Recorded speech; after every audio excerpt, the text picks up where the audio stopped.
Welcome back to Power Lunch. The maker of Fortnite securing a flawless victory over Google in court. And the decision could have big implications, not just for Google, but also for Apple. That's the topic of today's Tech Check. Let's bring in Deirdre Bosa and Steve Kovach now for more. Dee, let's kick it off with you. So this ruling, essentially, it challenges the idea of Google and Apple as gatekeepers, and that in itself is a threat. Luther Lowe has been one of the most vocal critics of big tech in recent years and a voice for what he calls the little tech group. This year, he joined Y Combinator as head of public policy, and I spoke to him today in his first broadcast interview. In this position, he pointed out that the Epic ruling came from a jury, so they understood the complicated material and they were able to make a decision. He says that could have key implications for the other antitrust cases that Google is facing. Have a listen. We're learning is that sort of the emperor has no clothes when you actually get into these documents and the plaintiffs or government are able to unpack the arguments to kind of a reasonable set of humans, and they see how much these large firms have been kind of egregiously putting their thumb on the scale. Now, he also believes that Apple could be next. Here's why. The other interesting thing about both of the Google cases that happened this year is that they inadvertently put a lot of spotlight on Apple's bad behavior.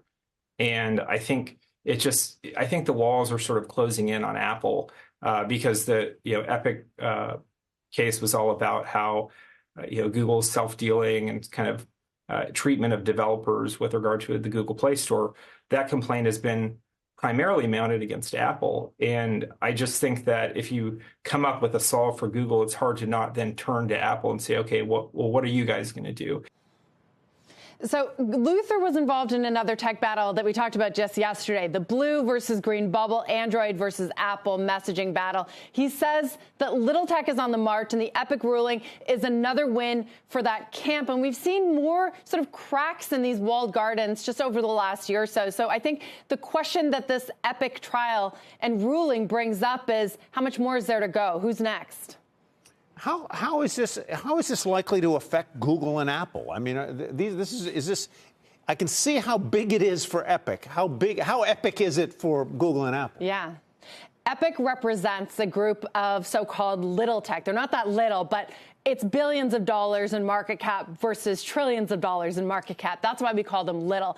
But Epic is fighting for something that many others have fought for as well, including Spotify, Match, Yelp, and that is for the gates to come down a little bit. So that's why I say that this really sort of undermines the argument that Apple and Google have these app stores or ecosystems that are supposed to be secure and keep users safe, but it also, the little tech would argue, punishes them by charging them higher fees or taking a cut of their revenue or profitability. So if Epic falls, you could think that others are going to use Epic as for their own arguments to get lower fees that they have to pay to Apple and Google. And that's where the effect could be snowballing a bit for Google and Apple. I mean, to me, what's interesting about this is Epic has challenged Apple, too. The results have been more mixed. In that particular case, a jury was not involved. They both waived their rights, that it was just a judge moving forward with the decision. With this, it was unanimous with the San Francisco jury. And I just wonder how much that sets the stage for future challenges as well. There's part of it. Well, Google is going to appeal, so this is by far not a done deal. We're very early. This is going to take months or years to finally shake out. But you mentioned the Apple case. Supreme Court is going to decide next month whether or not to take up that case. Both sides are appealing that, by the way. Epic wants to win the counts that it lost. Apple wants to win the, I think it was 1 or 2 counts that they lost. So that's all going to be litigated, too, potentially in the Supreme Court. If that happens, we'll find out next summer how that plays in. I also want to point out there's a little bit of more difference between these two cases than just jury or just the judge deciding. It's also this idea that Google has painted itself as this open platform.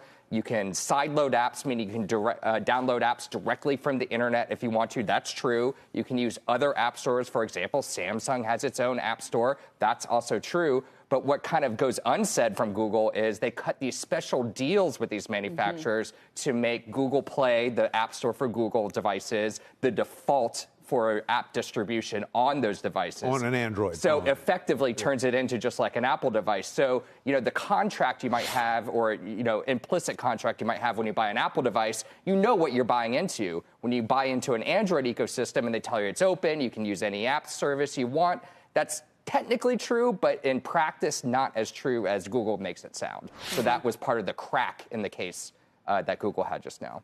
All right. Thank you very much, Steve. Sure. Deirdre, thank you very much for being with us.